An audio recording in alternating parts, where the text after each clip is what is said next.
Today, I'd like to tell you about our sponsor, Swan Private. Now, you know from listening to this show that our money is broken. Fortunately, we have Bitcoin, a better money that will help us build a brighter future. But if you don't have a Bitcoin strategy and a trusted partner to help you execute that strategy, then you're probably going to fall behind. Now, I've known the Swan Bitcoin team for years. The Bitcoiners at Swan are mission driven and have deep expertise and respect in the Bitcoin space. In my opinion, this is the team you want on your side. Today, I'd like to highlight Swan's Private Client Services division, which guides high net worth individuals and businesses around the world toward building and preserving wealth with Bitcoin. So visit swanprivate.com and learn how this concierge service gives you direct access to your dedicated Bitcoin advisor by phone, messaging, and email. Swan will guide you on complex areas such as self-custody, or you can choose to hold your Bitcoin through Swan with one of the largest US regulated custodians.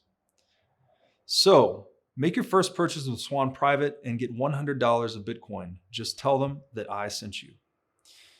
You know, an opportunity like this to build and preserve legacy impacting wealth for your family and company will not likely be seen again in our lifetimes. Sign up at swanprivate.com today, mention Breed Love to your advisor, and get $100 in free Bitcoin when you make your first buy. All models are constructs of our brains, essentially. And I guess I kind of have considered them to be mapping tools. You know, we compose different maps for different situations. Does this take us towards kind of the simulation thesis? Is that where this goes, or it's hard to think of it that way? Well, maybe that's let's start there, because I think there's competing schools of thought, that simulation thesis, or on one side. But let's explore that. And if you say, what is your brain and what does it makes up, and what makes up your thoughts, and so there's inside your brain, there's thousands of cortical columns. Inside of that, there's billions, 100 billion neurons, hundreds of trillions of synapses. And so if you look at that in levels and how your brain works, if you think about the way you see, right? It's an electrical signal. It's photons hitting the back of your eye and converting into electrical signals into how you see the world. It's not how you think, a static image of the world. In other words, all of those connections your brain is a predictive machine, and it's constantly making new predictions. And those predictions are made up of models of what you expect to see versus what reality is. And so that if you just said, if all of those inputs create electrical impulses in our brain, but they don't look like the inputs we look like, what does that consist of, right, at its core? Because it doesn't look like we'd think it would look like. And why you could see that might be true, and your brain is a predictive machine all the time making new predictions. And like picking up this cup or picking up this thing of water bubbly is a prediction. And if it didn't feel like that, I mean, one finger, if I closed my eyes and touched the and it didn't feel like that, I would think it was something else. Right. So it's a prediction made up of all my inputs. My different fingers are making up different inputs of kind of that spatial awareness, and constantly updating our model.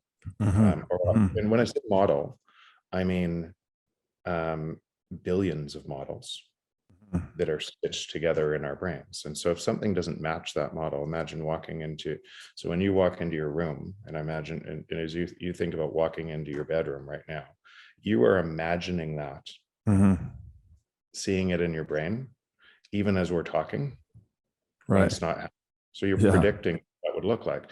Now, what happens if you walked into your bedroom and the bed wasn't there? Create a conflict, right? And a missing piece that would update your model to what happened. And so I don't think we recognize that our brains are constantly predicting our universe around us, trying to update our models. And all of our models are just that. Right. Wow. Mind bomb out of the gate. I wrote down a lot of things. I don't know which to respond to first, but maybe to start with the brain. Seems like the brain is a computer of some kind, organic computer. It has to be. It's an organic computer, and it's very, very complex. But at the root of, so if you just kind of so the thousands of cortical columns that look exactly the same, right? Made up of hundreds of billions of neurons, or 100 billion neurons, made up of hundreds of trillions of synapses. Right. How do those electrical impulses form models? Yeah. And how do those electrical impulses form predictions? And then so anyways, but yes, it's just models. Yeah. So brain is a computer. The different layers you described there, I'll just focus on the synapses, which I think are the connections, right? Are the synapses the connections between the components, or their messaging system, something? Yeah, so they'll fire in advance and draw a strong electrical connection, essentially energy, to be able to create a memory. And then store your memories in these cortical columns between synapses and neurons firing in your.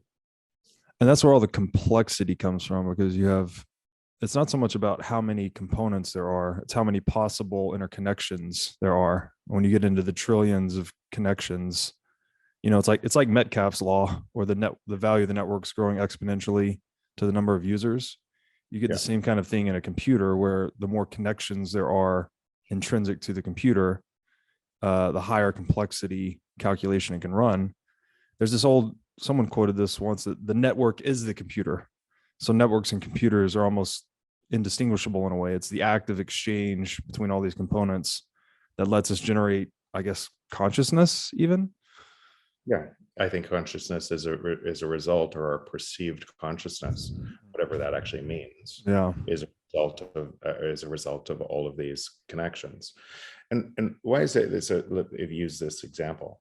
If I closed my eyes and I didn't know what I was picking up, weight, the weight, how cold it is, and everything else, before I pick it up, I have a prediction. I have a model in my head of what that looks like. If I close my eyes and don't know I'm picking up, and I try to press one finger around the can over and over and over, I can get a reasonable guess or prediction of what that would look like, right?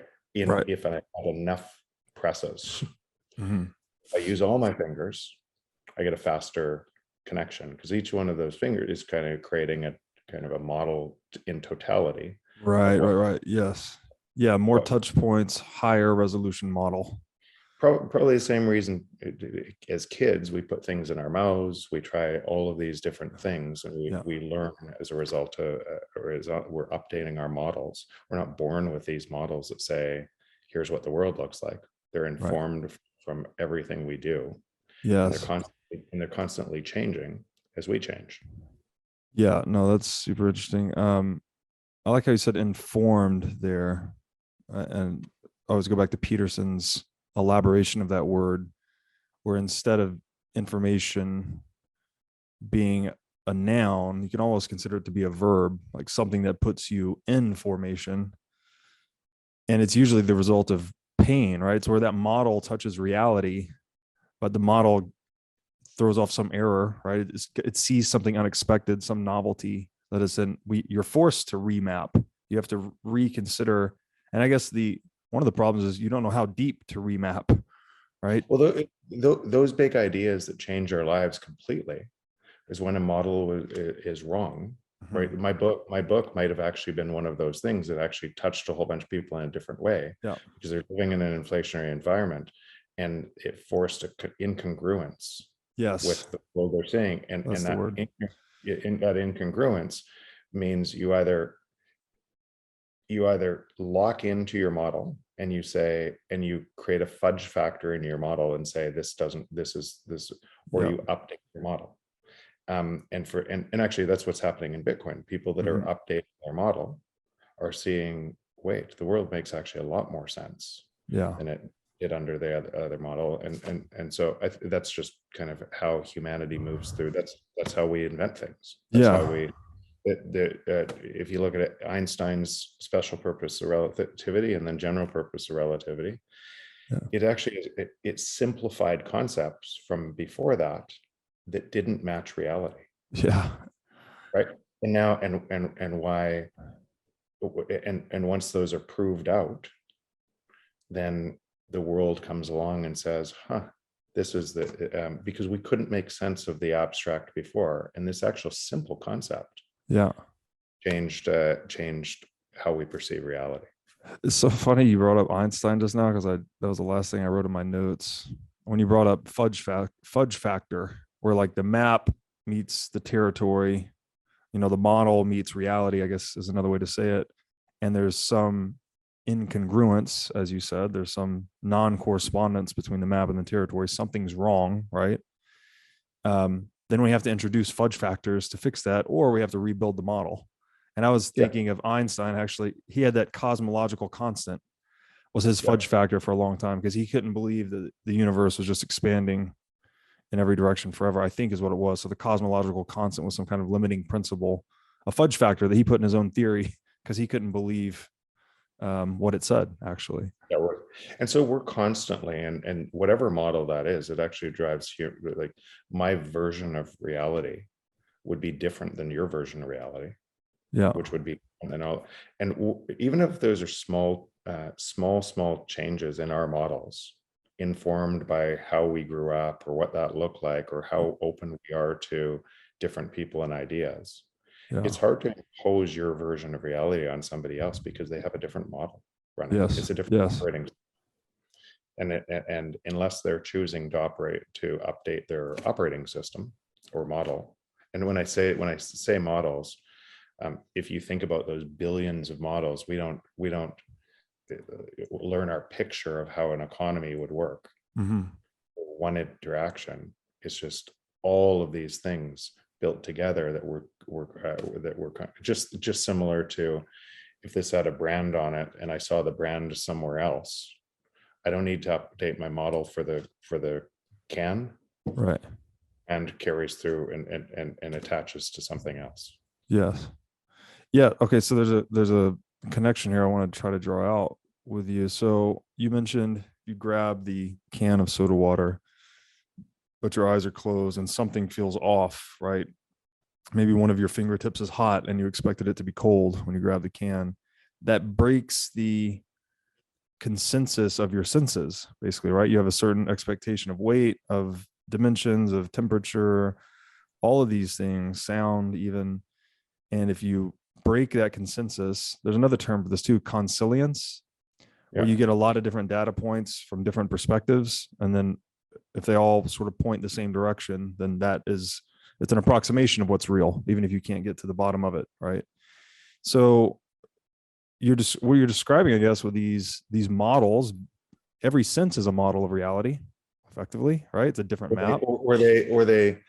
Your senses are contributing to your model of reality. To your one model, to your different models. So all these different models are in your brain, kind of saying, gotcha. When I walk up the stairs, I have a prediction of so I'm constantly making predictions, and that next stair is going to be 18 inches higher than the one before it, and and if the next one comes in and it's 32 inches or something different, right, you trip.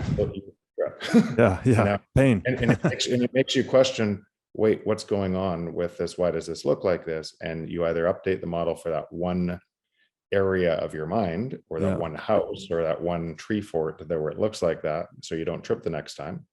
But you don't update everyone. All stairs look like that unless you keep doing that on every stair and all stairs. Yeah, so it's almost like each point of interaction or each touch point between our senses and the world is like a pixel on this screen of our, what do we call is it our worldview? That would be our collection of all of our models kind of in one sense of self Yeah, is your, I think it's, I think, but everybody's worldview is different. of Right? course. There Yeah. isn't one person that I agree with on everything, nor do they agree with me on Right. everything. But there's people I'm closer to, and our worldviews overlap on most things. Yeah. There isn't, and by the way, that's actually the positive in the world, because we're all learning, Yes. and our environment is changing all the time as well. And we're updating our models from that environment change. Yes. And that's what, so if we just zoom out on the scale of this notion, that's what the market's doing as well, right? Each individual market actor is one of these perspectives or nodes or model makers, I guess. And or perhaps it's a synapse. Every transaction is a synapse, something like that. And every exchange is putting information into the market, right? Every buy and sell decision is it's informing the market to produce, what to produce, how much to produce, and also telling people the cost of consumption, right, through the price signal. So it's the same thing. It's like your brain has this network architecture that your body has, even beyond just your brain. You have other senses that are, you have proprioception and things that don't necessarily relate directly to the brain. They do. And then that scales out into the marketplace as well. So let's take that thread, and let's say I commented on a post that you put the other day about kind of this at that level, and what I said is, all we are is energy, storage, and compute. Mm-hmm. And if you think what a cell is, what a plant is, what we are, what our brains are, energy, storage, and compute. Yeah. And why that's actually a really important concept is we link together because we have limited storage. Even though the brain's incredibly complex, can do amazing things, we have limited storage capacity. We have, and as out of that limited storage capacity, because some of these neurons firing and synapses firing are incredibly complex, they create super highways of information, but we can't, and you can recall certain things you're practicing all the time or doing all the time really easily. But you can't hold that information across everything. So you have to simplify your models on that. It's actually why we narrow our intelligence, not to say we narrow our domain of field. So we're really good at something. Specialization. Expense of something else, and how economies grew as a result of that. But for that to happen, for economies to grow as a result of that specialization or the division of labor, what we do is we link together all of our minds, and by linking together our minds, we create a supercomputer. Right. And now just think that through. So, and the supercomputer, the more compute, more storage, the more performance. And why, if you look through the long arrow of time, and you say, actually, Jeffrey West wrote a book called Scale, where he investigated the biggest cities, and then the smaller cities, and the works. And I found that really interesting. But I think what is actually happening is, to hold that supercomputer together requires trust, and money is that trust that holds a supercomputer together. And so, that being a constant, if you had a bigger city with higher trust, you would have more supercompute, you would have more idea generation, and you'd have a better economy and better standard of living. And if you had, and that followed kind of a power law on smaller cities, because you'd have smaller compute. And then where it broke is where you had big cities but no trust, or regions with no trust, and which makes sense, because you would break the supercomputer. You would break the anchor holding that kind of those brains together. And so I think that's typically what we see as the evolution of our species: energy, storage, and compute, and us searching for ever higher kind of areas for storage and compute, energy, storage, and compute. And why books through the printing press was a staggering advance, is because now we could store more information. Because of Yeah. storage of information, we could apply more compute, more minds to that information. And that same thing is happening in computers today. Yeah. Whew. Yeah, again, a lot really good stuff there. I want to try and whatever, just weave some threads here with you and we'll see where it goes. So this idea of language, by the way, because this whole supercomputer we're describing, the marketplace or the collective mind, whatever you want to call it, it's facilitated by language. It's also facilitated by money, but let's just focus on language for a minute. These are kind of the two, I think, most important signaling mechanisms or technologies. Another way to think about it, language is a technology in the same way that money is. They have some different characteristics, but very similar. Actually, let's say this: it's information, right? Yeah, informational tool, maybe. Yeah, it's information, and every piece of language accrues information. You'll hear that language different than I will through my own mental filter. That's exactly where I'm going with this. Is the value of language is the consensus of meaning on words, and most disagreements occur when two people are, this is talking past each other. Typically, you don't have the same model of meaning for the word, so you're in disagreement because you understand the word one way, I understand the word another way. Yeah. But the value of language is to establish consensus on those meanings so that you don't have those miscommunications. Yeah, and you'll always have those miscommunications because Amazon, if I say Amazon in Brazil versus Amazon in America, it means two different things. And so there's a conflict there because language doesn't, it's information, but it could be perfect information.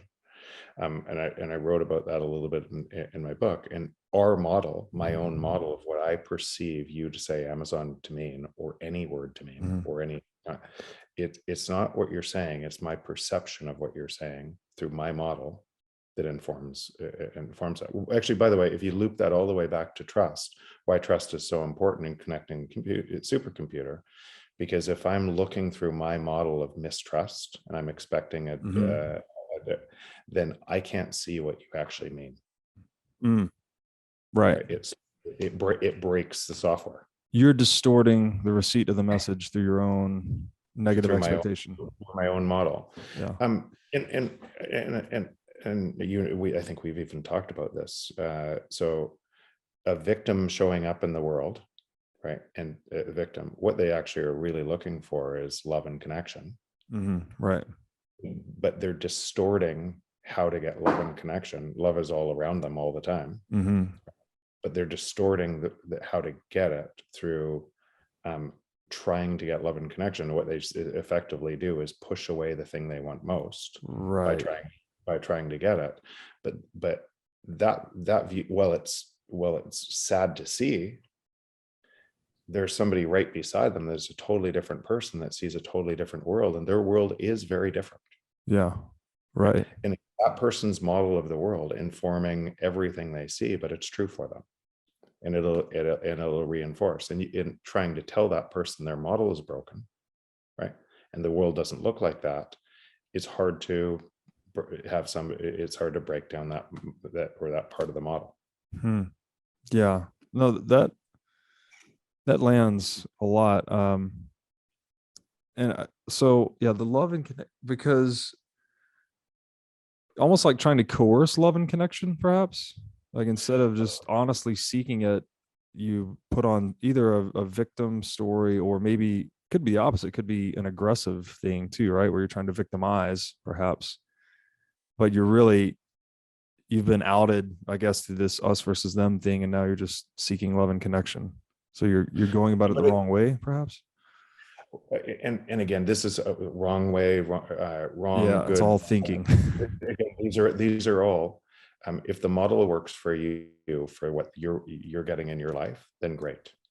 If it doesn't, it's probably you. It's probably not the world conspiring against you. Yes.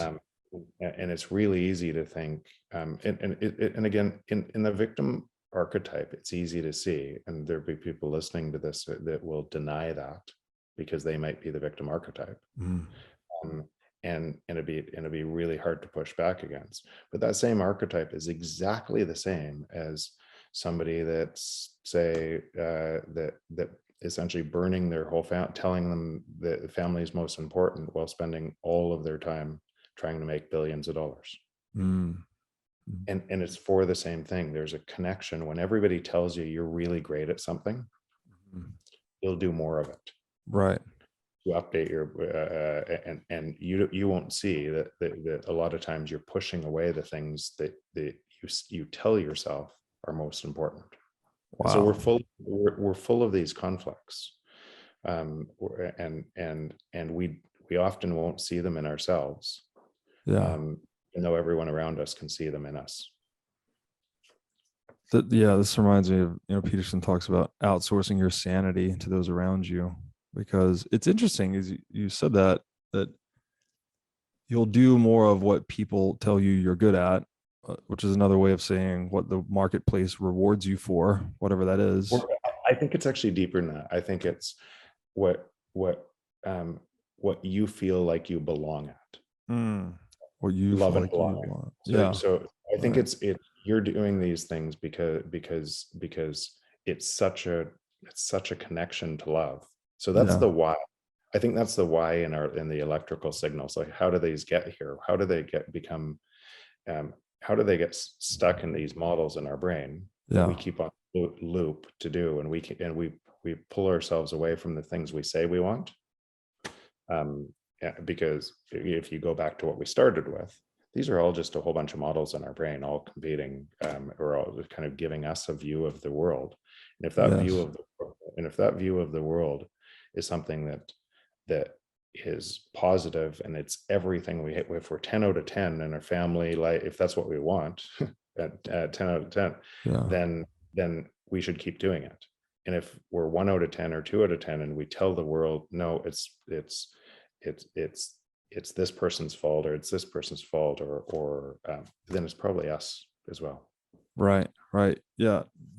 Well, and that's what culture is, basically, this distributed psychotechnological network that's giving us that feedback, like, if what you're doing is good, do more of it. But so to your point though, it can be a good thing, right? You can be a successful entrepreneur or whatever you're doing for the community in a profitable way. They're giving you feedback. They like it. You do more of it. You can change the world that way. But the danger, I guess the dark side would be that it could feed the ego too much. That you can become, once your ego gets bigger than your, I guess, skill set or something to that effect, you can have falls, right? You'll tend to try things that you can't normally do. But isn't that also key to there's a key here to our personal progression, and that you got to take big challenges. We have to step into roles that we're not ready for and things like that. But you don't want to, I guess, be faking it till you make it kind of thing, or maybe you do to some extent, but not completely. So how do you, it's like we have to, I think different concept. I think those are different concepts. Again, I'm just what I'm trying to say on one of them. So does it require you to do all this and fake it till you make it to be able to make it? And if your model says it does, it'll be true for you. Well, I'm thinking more like pragmatically. If you're going to ride a bike, you're going to learn to ride a bike, you kind of have to fake it till you make it, sort of, right? You watch other people do it, and then you like try to repeat their motions and error correction, all of these things in our brain, updating or errors, and starting a business. You make a whole bunch of mistakes in the business, and you get a better model of all the mistakes you made. Or some people don't. They think it's the world conspiring against them. They don't change. They don't update their models, and they don't learn as a result, and they keep doing the same thing in business. Some people do the same thing in relationships. They think they come into a relationship and they do in relation exactly the same. Some people do the same thing in friendships. They do the same, and it actually doesn't matter. You're either updating those through errors and mistakes, and updating your prediction of what you said you wanted versus what you tried to do versus what you didn't match. And you updated your model, or you didn't. You pushed away the learning. Yeah. Right. Yeah. You accepted the pain and let it inform you, or maybe you tried to ignore or anesthetize the pain somehow, whether you printed money, took pain pills, or I don't know, in the case of a romantic relationship collapsing, I don't know, took up some other vice, maybe. Yeah. So then is that the fundamental choice? It's like we're always going to feel pain when the models we make don't perfectly map to reality, when there are incongruences. We need to accept that pain and step into the pain, let it inform us, let it improve our next attempt at whatever the thing is. Yeah, I think so. I think a lot of this is really just our biological computers constantly making predictions that either don't match or do match, and then updating different pieces of our model. By the way, some of what we're talking about are incredibly positive for this whole conversation with Bitcoin, and where some people believe that central bank digital currencies can happen as well. And I categorically don't think, not in a short term will people try, certainly, but I actually don't think it can happen. I don't, and why I say that is, our entire reality is us doing all of these things, right? Creating, so this was created by an idea, right? This was somebody in somebody's brain, that idea turned into reality. And that reality, through a whole bunch of people thinking that idea was a good idea, created a brand around this idea and a supply chain and created this.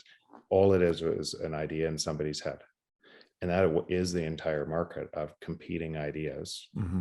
And we can't predict, on the other side of this, we can't predict those ever changing ideas, because, and I use this example quite often, but we would have never predicted iPhone when we were using BlackBerry.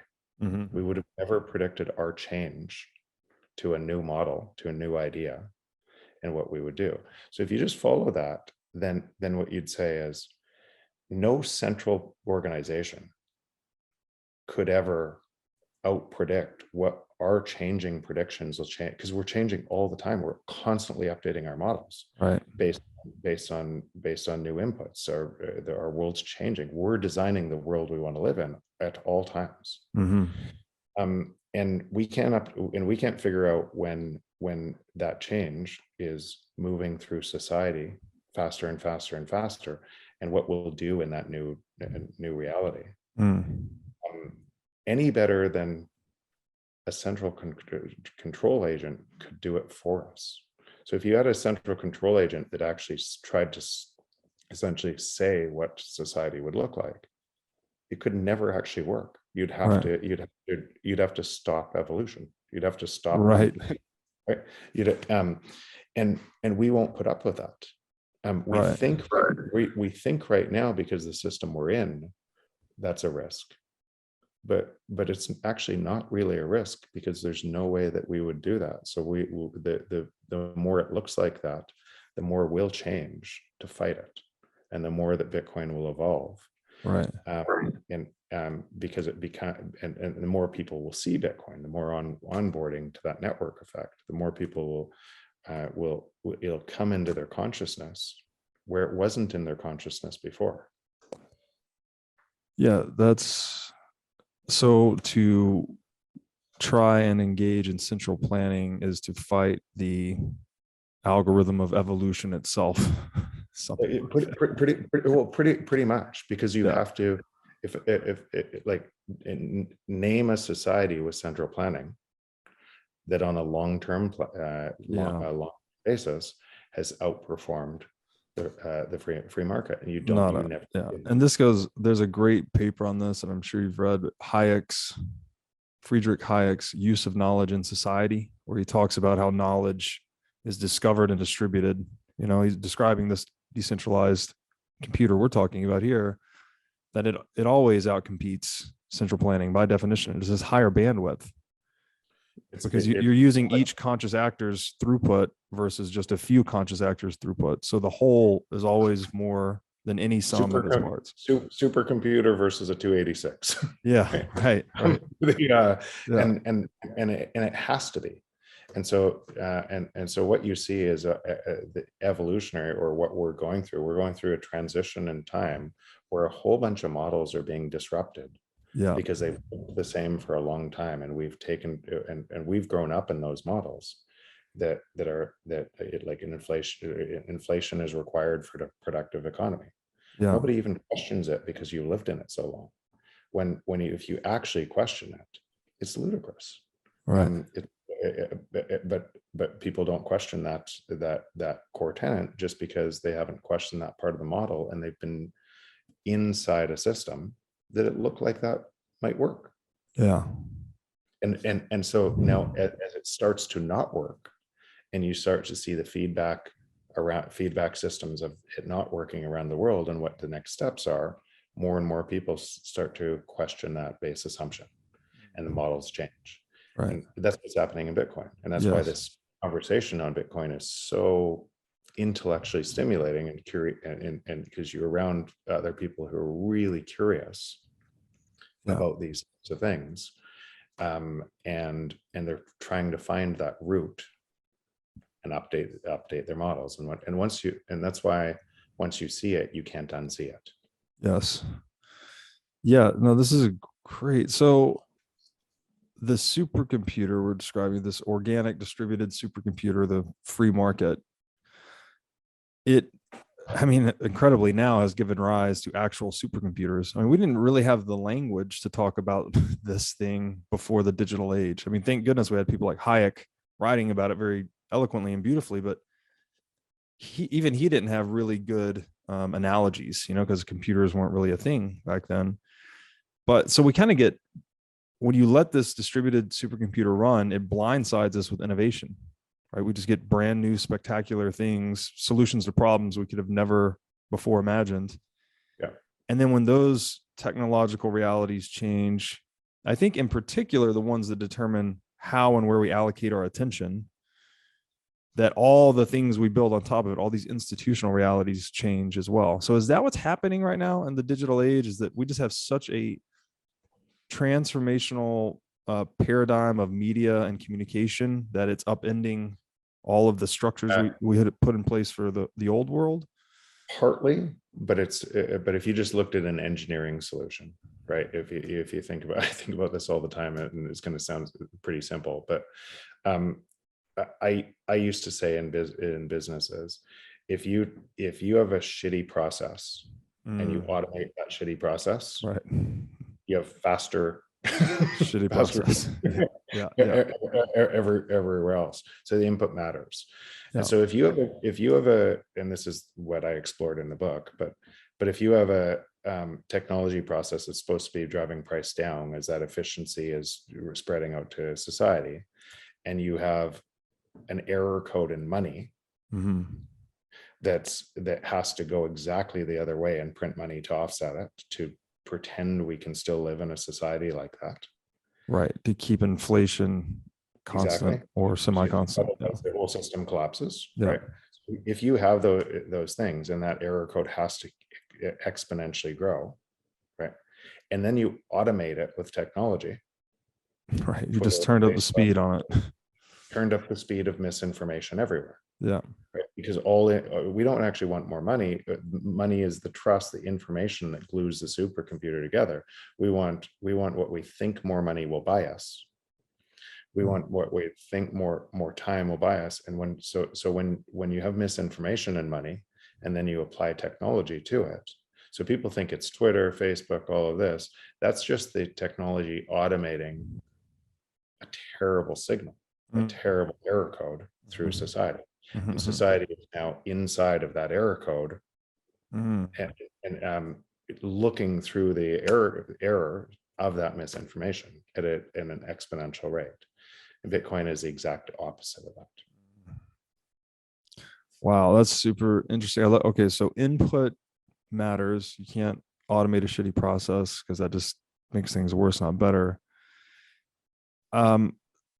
This reminds me of kind of a tangent too, like one of these great promises of Bitcoin that I've somewhat struggled to articulate, but the more people that can make their work their play, right? The freer and more wealthy we are, then individually we can pursue the things that are most meaningful and interesting to us. And then presumably that typically gets us into some line of work that some of us are fortunate enough to discover that you would just do anyways. You would do independent of the financial gain. So it seems to me like if you get more fiat out of the system, not money, but this idea of telling people what to do rather than letting people do what they want. That's what I mean when I say fiat. The more you can get that out of the system and just leave people alone. Safety had a great quote on the Lex podcast. He said, when you leave people alone, capitalism happens. So it's just like, it's non-intervention, essentially. Which ties into a lot of things, like even the Hippocratic Oath of Health, right? The first thing is do no harm. Or was it let food be thy medicine, do no harm? I mean, it's non-interventionist approaches to dealing with reality. Yeah, and some people will fight that because they think, and let's say your value. I use the victim analogy, but let's say your value to society comes in I stand up for the underprivileged, and all of the underprivileged reinforce how great you are, and you're the person that stands up for the underprivileged. Then your reinforcement mechanism, even if you're inside a system that makes those people worse off, your reinforcement mechanism for those people will grow, and your belief in yourself being able to matter grows, and you don't see it. And so there's a whole bunch of people caught up into a system. And so why do you do that? And why do they do that? Is because I get a connection, I get love, and I get belonging out of other people saying I'm important. Yeah. Right. And so why it might be hard to question that, what I just said, at a basis foundational computer, our brain box type of, because we would not see that electrical signal that is like, if you just think about all these inputs in your brain, they're just electrical signals. You have the vision you have of all of the world around you is an electrical signal. Now I'd like to tell you about a great new Bitcoin show on the scene that you've got to check out. Brought to you by Swan Studios and Bitcoin Magazine, this show is Hard Money with Natalie Brunell. Natalie is an Emmy-nominated journalist bringing unparalleled experience to the Bitcoin media scene. And personally, Natalie is one of my favorite voices in the Bitcoin space. Each week on Hard Money, you'll get the top headlines of the week with analysis you won't find anywhere else. Hard-hitting interviews with amazing guests like myself and other top minds in the Bitcoin space. And the show will take you directly into the lives being changed by Bitcoin all over the world. Check out Hard Money at swan.com/hard money. Today, I want to tell you about our sponsor, Crowd Health. So, how does health insurance work? You send an egregious amount of money to an insurance company. They hold it in a pool of depreciating fiat currency. Then, when you have a large health event, you have to pay them even more via your deductible. And then you hope they will cover your bill. And in fact, 1 in 6 bills are denied by healthcare.gov plans. It's time to take control of your own healthcare bills. I'd like to introduce you to Crowd Health. It's a decentralization of healthcare using Bitcoin as an alternative to health insurance. Instead of sending fiat currency to a big corporation, you send that money to an account controlled by you, a portion of which is converted into Bitcoin. Then, if you have a big health event, you have a community of Bitcoiners that will use the money in their accounts to help you out. To get more details, go to joincrowdhealth.com/breedlove, where you can find the promo code for $99 a month for 6 months. So I've also heard a computer defined as this, that it's a state machine. And I just Googled this to read the quick definition, but a state machine is a mathematical abstraction used to design algorithms. The state machine reads a set of inputs and changes to a different state based on those inputs. A state is a description of the status of a system waiting to execute a transition. So those are the models effectively, right? Whatever this. Those are all the different models. And if you, Yeah. if you think about that, it's not one, it's billions of Yeah. interconnected models that essentially And they're nested too, right? Because Peterson makes this point a lot, that you can't take out the substructure of the belief system. You know, if you somehow you suddenly, what's the example he uses? Like infidelity in a marriage, someone comes home and figures out, you know, their wife of 30 years has cheated on them.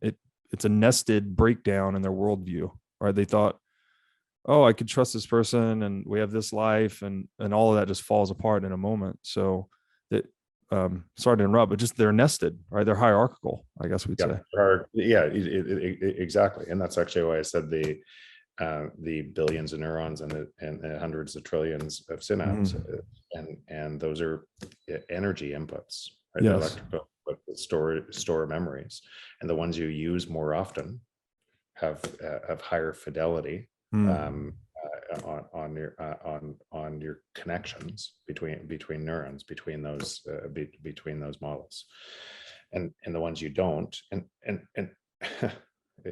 this is what got us talking about, or potentially having this podcast, what we had in Miami, that conversation. And if I think about this at that level, and where we just talked about Einstein, and essentially the universe pretty simple, and we're searching for that truth, kind of what but Einstein's model of physics, standard model of physics, works for things and works for most of the universe that we see, but it breaks down at the quantum level. And the theories between standard model of physics and quantum still don't match, and there's a whole bunch of ideas. I'm sure you've heard the many worlds theory. Have you heard the many worlds theory? Every time you have an idea, the opposite idea, or whatever you didn't think of at the time, is in another world. Oh, wow. So billions of different worlds. And I think David Dosch explores that. And I don't think that's, anyways, I don't find that very compelling. I think actually what could happen is this: inside our brain, at the same thing in I have to assume, or I don't assume, I know this is made up of a whole bunch of atoms in a certain configuration. So is my table. So is my so is everything around us. And at the subatomic level, what makes up that? And at subatomic level in quantum theory, if you think about the double slit experiment, then the observer, so two slits, and you take a one photon, and you look away, and the photon appears to go through both slits, right, simultaneously. But if you watch that, it'll only go through one slit.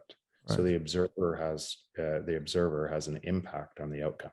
If the observer has an impact on the outcome at the subatomic level, that throws a real wrench into how we perceive things at the bigger level. Right? What if that same thing is actually the thing that's happening in our brain? What if and I use the example, I say you have 100 people in a room, right? And you're at a party, and if you were running kind of imaging on your brain at that party, you would see through these electrical connections stimulating all of the different conversations. But you'd be having a conversation with one person like we're having now, but all of the other stuff is below your consciousness, right? And if somebody said, hey Robert, or didn't even say hey Robert, but said hey Robert across the room, you would immediately tune out of our conversation and tune into a different conversation. Right. Yeah. And what could be happening there is your intention, your reality is actually being informed that your observer of the reality is actually creating your reality. And because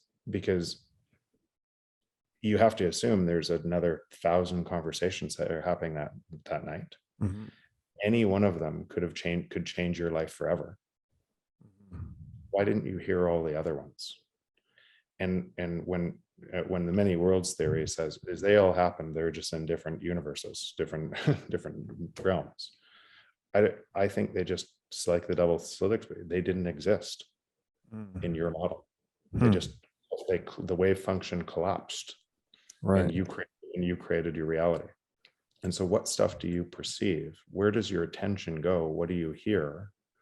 And what creates that reality? And if you think that through, we're likely not to see other realities. We're not actually, a lot of times we might not even hear them, right? They'll be below our subconscious level. They're hitting, Right. maybe even in Bitcoin, there's a whole bunch of people talking about Bitcoin. There's a whole bunch of people that it's below that level. It's not even, they haven't even heard Robert across the room. Right. It's tuned out. Yeah. And then something, we never know what that something is, brings it into something where I can look at it, and then maybe update my model. It fits into your model somehow, right? And if it doesn't fit in my model, I'll ignore it. Yeah. I won't see it. Just like every conversation at that dinner party or that party that I talked about. You can't, your brain, and if you kind of saw what's happening in your brain, through imaging, all the conversations are there. Your brain's picking them all up, but the one you're focused on creates a P3 wave, and the neurons all fire together, and you can see that coming into your consciousness where you can actually make decisions on it. So what if, and it would make sense at that level. So again, we perceive at the higher orders, and we perceive the things that kind of updating our models all the time. But we wouldn't perceive, kind of at the quantum level, we wouldn't perceive all of the things that could be in our attention, that the observer actually has effect on creating the world we see. Yeah, that one, I read about that a long time ago. I think it's the Heisenberg uncertainty principle, maybe, because for that same reason that you're describing the double slit experiment, you basically cannot observe a particle's, I think it's position and trajectory at the same time. You have to choose one or the other. So this points to this fundamental nature of reality that is probabilistic, clouds of probability, and we're collapsing these clouds with our attention. Like, it doesn't happen until we look at it somehow, which is really strange to think about. And so all of that, when you went back to, do we live in a simulation? Yes, but that simulation is all controlled by our brain, and potentially even quantum at the bottom of that simulation. If everything's made up of energy and Yes. and particles, and at the higher levels we wouldn't see it, but at the lower levels it's kind of this double, that kind of those two theories, Yeah. standard model, and they don't fit. Maybe it's just the levels of granularity, and as you get to a smaller level of granularity, you don't see that electrical signal is actually, you have intention that actually causes that to what you see. Yeah. So there's another book I read that actually was a book on quantum, described particles themselves, which most of us today in modern culture, we think particles are a thing, like a physically manifest thing. But this author's perspective was that they're actually just one of these mental models we use to describe wave interactions. Yeah, wave or particle interactions. That's right. Yeah. So, well, he's saying the particle itself is, again, we perceive it as some manifest solid, but there's no solid there. There's no substance. It's just energy and waves all the way down, basically. And then but they have certain predictable interactions that we call a particle. Yeah. Basically. So, so here's a question then. If something as fundamental as a particle itself is just one of these models or useful fictions, is at least what we can articulate as truth, when we say, like, I want the truth, or tell me the truth, is that really ultimately we just want congruence between the model we're referencing and the reality of what happened? But there's always a gap, right? You can't, what the old saying that the map is not the territory. So you're just looking for the highest resolution map. in someone's explanation, presumably. Yeah. So take take us right now. We're talking about this in Bitcoin and a whole bunch in Bitcoin that people, it's curious. We're around a whole bunch of people that find this curious. It's exploration and find it exciting. But if I just took myself out of this conversation and said, or put another person and said, I'm living in a tent, camping full time, that's all I'm doing, and they love their life. Is there anything about Bitcoin that matters right now to them? Right. And do they even think about it? Do they need to think about it? Maybe if kind of as the whole world goes the other way, potentially that turns into, but you can see that their model of what that matters to them is just fine. Right. And so why this matters is when we attach ourselves to what we do and we say we're the thing that makes this work, we lose ourselves in the thing. Right. We become too self-important in that thing, and we lose ourselves. So the why behind it, you can tell yourself all sorts of reasons the why you do it, but most of the reasons come back to how much other people love you for doing it. Wow. So, I mean, let's just take it back to money then. I guess money obviously is an important, useful fiction. What I'm getting. So imagine the division of labor without money. It doesn't barely exist. It can't exist. Right. And so imagine the supercompute function between us without trust, and it can't exist. Right. That's all that's kind of at the base of money. It's just information. And so the more we can rev up this distributed supercomputer with, let's say, high integrity money, right? Money as a useful fiction that lets us trade time and energy, the more closely or the higher resolution that useful fiction of money maps onto the reality of time and energy, the more that supercomputer runs, the more civilized we become. The alternative being turn off the supercomputer and be animals, basically. Yeah, and that's actually why prices must fall, right? Because if prices were made to go up through the distortion of money forever, then if you follow that logic, then the only way you could retain that power over control over other people is through coercion.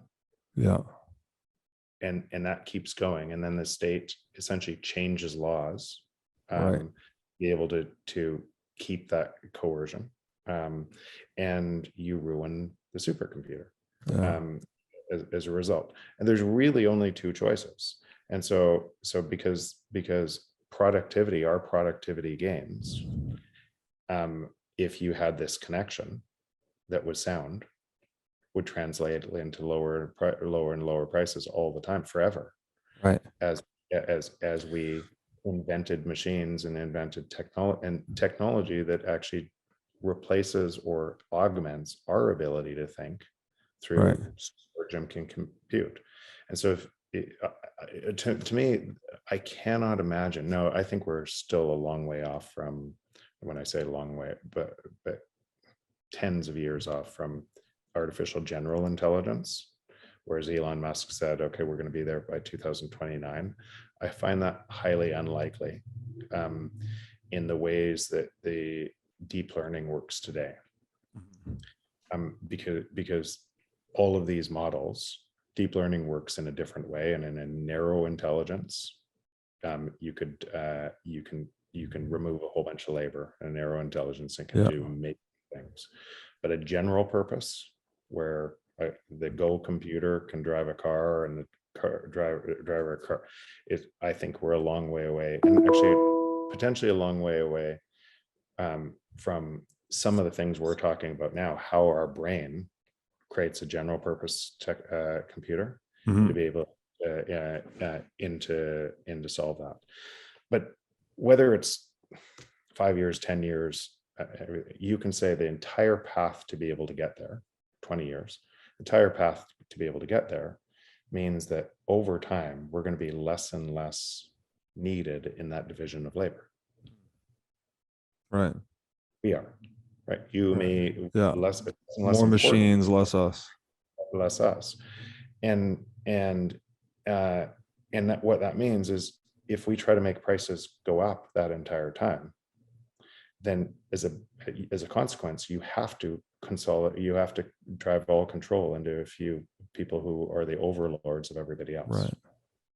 And there is no, just mathematically, there's no other way to solve that paradox except for let prices come down according to the free market, according to our ideas.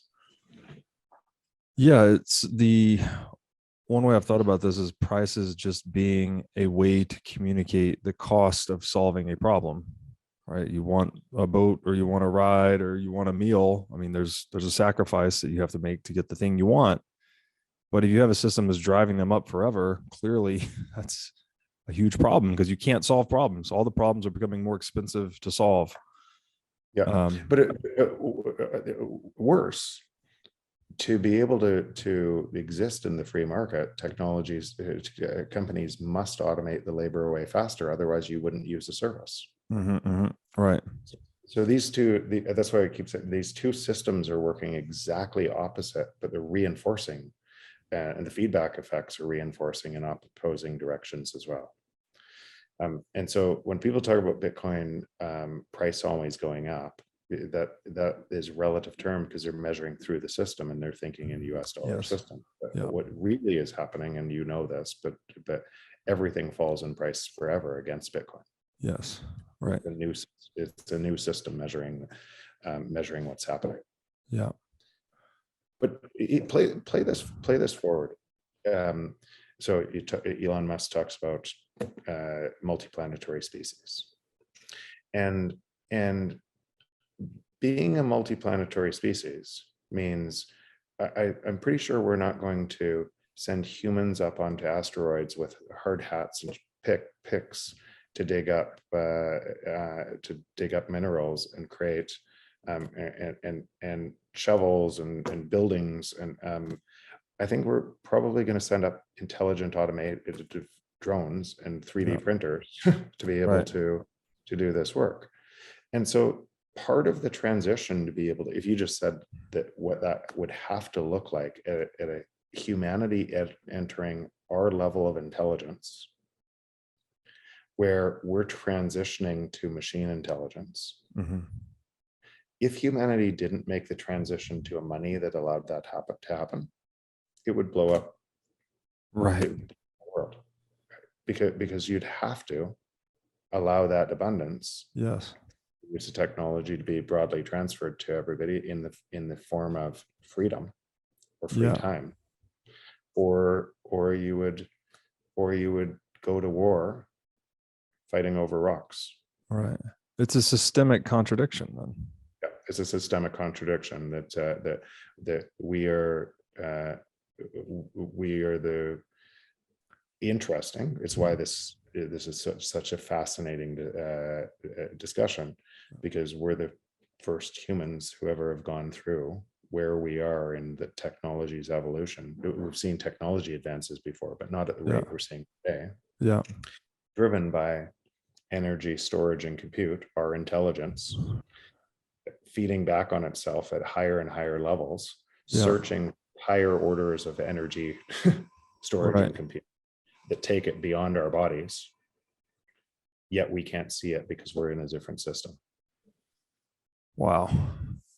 Yes. And again, if your collection of all models, whatever you call that, your worldview, something enters your realm of perception that doesn't fit any of those models, then it's that's the joy and fun of learning, also the pain, the humility of learning necessary to learn.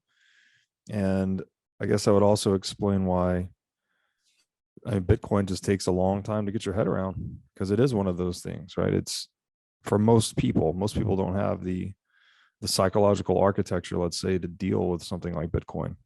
Because And I wonder, and I want to be careful about most people, because I think when you say that, or when it's easy to, and I'm not nothing to do with you, Robert, but if I said that, what I naturally think is, I don't say that because I think it's those. What I naturally do is, or what I could naturally do is I'm smarter than those people, right? They don't have the ability. I try to infer that my group is more important than other people. right. And I actually don't think that that's true. I think their models might not be updated. Yes. Getting misinformation, and their models might not be updated for a whole bunch of reasons that they You're don't see. saying it more clearly. I should have said it that way. That's what I was intending to say, is that we all have models, most of our, or collection of models, whatever that is, worldview, I guess. Bitcoin seems to emerge outside of most people's worldview. Like, most people don't have a model to interpret Bitcoin. And indeed, like, I didn't for a long time. I had to spend hundreds of hours studying things to build that model. I love you just said that. I love, because what ends up happening is, once we have a new model and everything keeps on reinforcing that model, everything we see in the world, like, it's actually pretty easy, right? When you see what's going to happen next in the rest of the world, it's pretty logical, and what's happening, and how people are confused, what that looks like. I look through it and I go, okay, this is just like, I almost don't need to talk about it anymore. It's just a pattern of an existing system trying to fight off the inevitable. Right. And what's happening on Bitcoin, it's pretty simple to see, and because and my model on it just keeps on reinforcing. This is what's going to happen next, and everything else. But even coming to Bitcoin and understanding that learning, I easily forget that I didn't once know it. Right. It's once you're there, you can't believe that you were once somebody that looked through the world the same way as a whole bunch of other people look through the world today. No, it's important, I think, to reflect on those times, right? I still hear terms, like I'll hear someone use the term monetary policy, for instance, which is something like guys like you and I, we just rattle it off and don't think twice about it. But for most people's model in the world, I'm not, again, not to categorize most people, but I think that term doesn't hold a lot of meaning for a lot of people, because a lot of people haven't wrestled with those ideas or specialize in those ideas. Like, they haven't needed to. They Yes. haven't needed, because you trust at that level. If you said everything's in levels, right, you trust a different, and effectively at the bottom of that is, oh no, I trust that. I don't need to think about that. Yes. And so back to that idea of consensus on the meaning of words or terms. If you or I say monetary policy and we mean one thing, and someone else hears it and they interpret another, there's the error, right? There's the error in the computer network, is we're not connecting our synapses with their synapses, I guess. If your model if your model is climate change is going to kill us all, right? It's the number one threat in the world. Then fighting that model with Bitcoin uses energy, right? Is like, it's hard to overcome emotion with logic, right? Yes. And even right. and if that model is based on top of a monetary policy that makes the entire system worse, and you can't solve it, doesn't matter. Everybody's reinforcing, essentially, you're saving the world, and you're actually making the whole thing worse. Right. But try to break through that from you're wrong.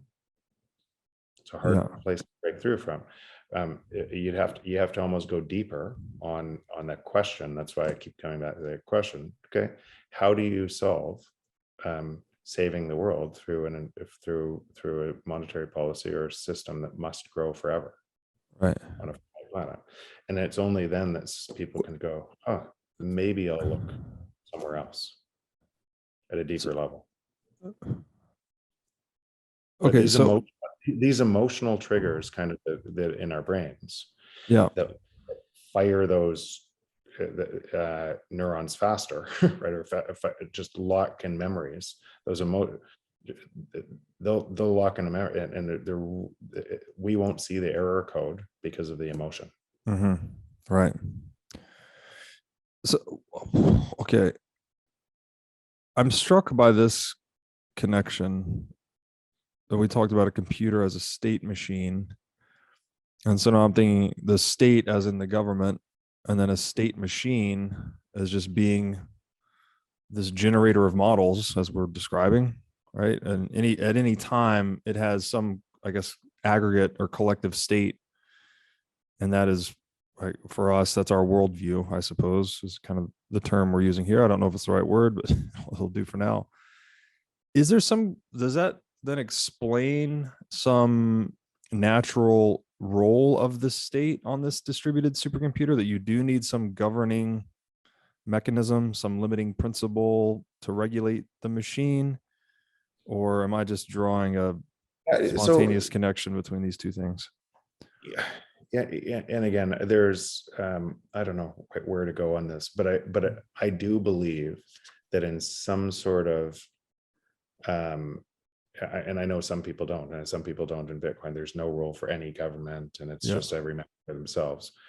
I suspect that we will agree on different rules than that, right? And some people might want those rules, and some people might go into that world and say, and then some people will choose to have a rule of government that is constrained by choice of the free market. And what I mean is the government would get way smaller.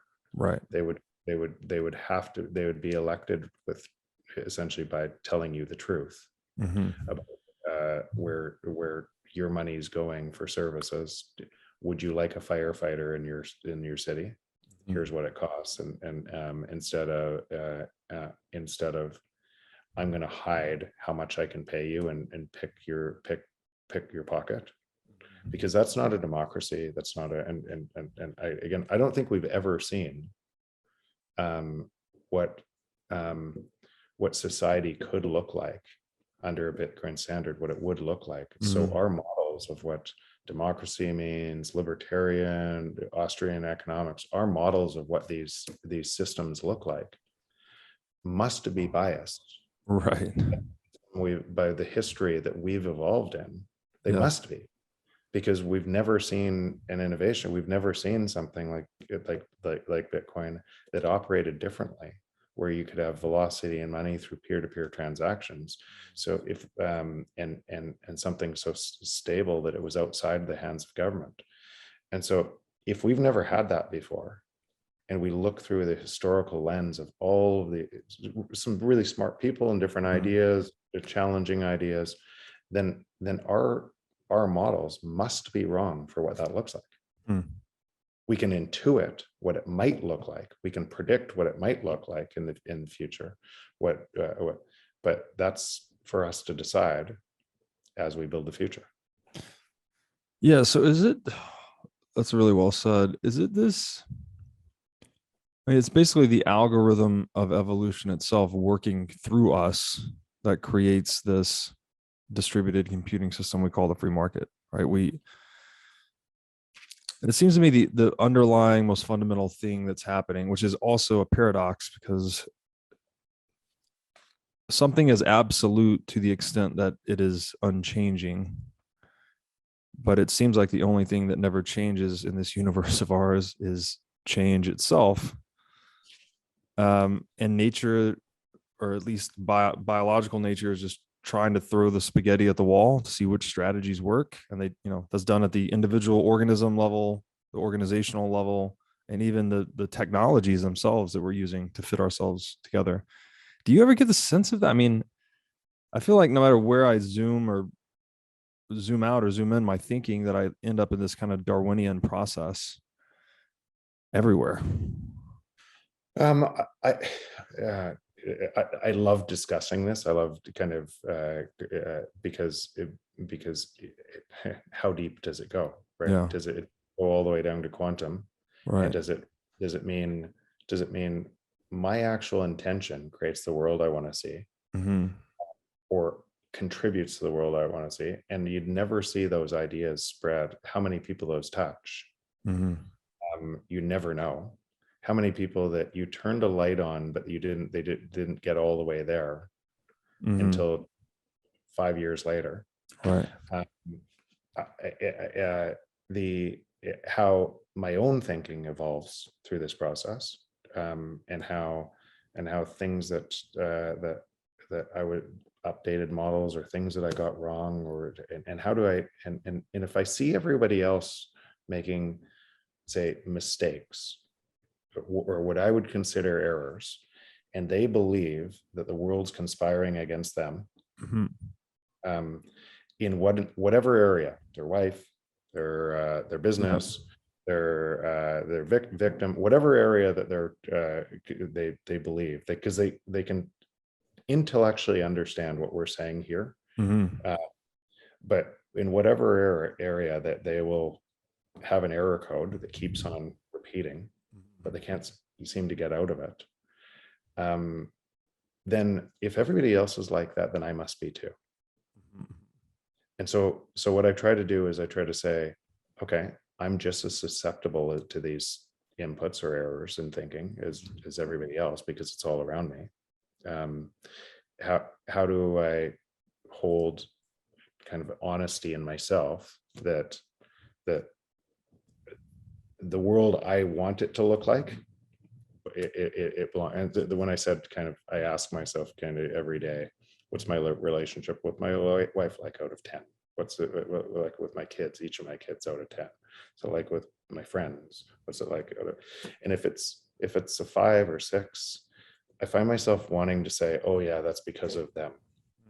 Mm-hmm. It's not. It's because of me. Right. So it forces that mirror of I create the world I want to see. And actually, funny enough, that in it actually is probably what you're doing in your show, is probably it is why I realized I'm gonna do more in Bitcoin. I started that Bitcoin only fund, the ecosystem fund, because I realized, okay, I could talk about this all day long, what the world looks like, but I'm going to spend all of my energy, more of my time, more of my energy building the world I want to see, versus talking about the world that is going to happen if we don't do that. Yeah. Right. Which in many ways is it's a more trustworthy signal in some ways, actually, because talk is cheap. Actions are louder than words. But now you're talking about putting capital at risk to help create this future. And that capital is the accumulation of many of your past actions, right? It took you a lot of actions to get that capital in place that you're now putting at risk to help build this future you want to see. Yeah, and I don't see it as, and again, maybe that's for the entrepreneur in me, but I actually don't see any of those things I don't actually see any of the, when I've failed in business or succeeded in business, every one of those things was a learning event to update or make me more successful in how I define success with the people who I want to spend time with all the time. And so this it's not a risk at all. It feels like the easiest. It's just where it really isn't a risk. It could all fail, won't, but it'd be the stride ride I'd ever taken. Right. Meaningful, right? It's just a meaningful pursuit. Meaningful because you're building with people. This is how I feel about most of the people in the Bitcoin community. You're building with people who want to see a better future and are actively taking part in that future. It's why when we were I think you met her as well, but my wife couldn't understand, even though she's really into Bitcoin and the works. She couldn't understand how deep my friendships were in this around this community Right. until she came to Miami, and then Uh-huh. and she said, I get it. These, like, just every single person we're meeting, just some of the nicest people I've ever met. Yeah. Yeah, it's beautiful. The common values among Bitcoiners is a real beautiful thing. And we've all, Bitcoiners too, is this useful fiction of who's a Bitcoiner, who's not, but we all have our rough edges. And just to echo back what you said, this is sort of like Solzhenitsyn in the Gulag Archipelago, where he said, whatever your life situation is, the more you take responsibility for it, the better the outcome. Right? Instead of trying to play the blame game or assign it, just take responsibility for it always at every moment. And you'll make that a better situation. You mentioned, I'll leave you this question. I know you got to go. You said whatever, it sounds like you are crafting your life towards your idea of success, which I hope most of us are trying to do that at least. What is your idea of success? I update that model all the time. And there is no one answer, right? Sometimes you go off, you go off too deep on an end, and you find yourself down a rabbit hole, and you come out of the rabbit hole, or you hit a dead end, and you go, huh, that's wrong. And so I can only ask myself that every day, and say, and say, do I like what I do every day? Do I like the people that that I'm around every day? Do I like all of the choices? And if those choices in aggregate are great, then my model's probably an accurate reflection of what I want it to be. And if it isn't, then I look inside rather than outside to say, what am I doing wrong? And so, but I don't know. I don't think there is one. I don't think there's I don't believe in utopia.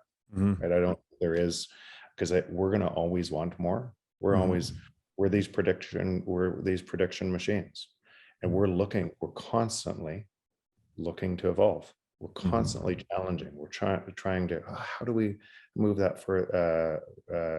And I am too. Beautiful. Yeah. So there is no idea. It's just a dynamic process forever and ever. By the way, which is actually really exciting, really encouraging, because we really are the future we want to see. Yeah. Right? And what, if you think about kind of what that means, right, and how much control you have on that, we matter. Every single one of us. Every single one of us making our small interactions with everyone else of us, and updating each other's models as a result. Yeah. And why Bitcoin, you've heard me say this before, but primarily, if you have an incentive structure that works for the world, then you'll see the best in humanity.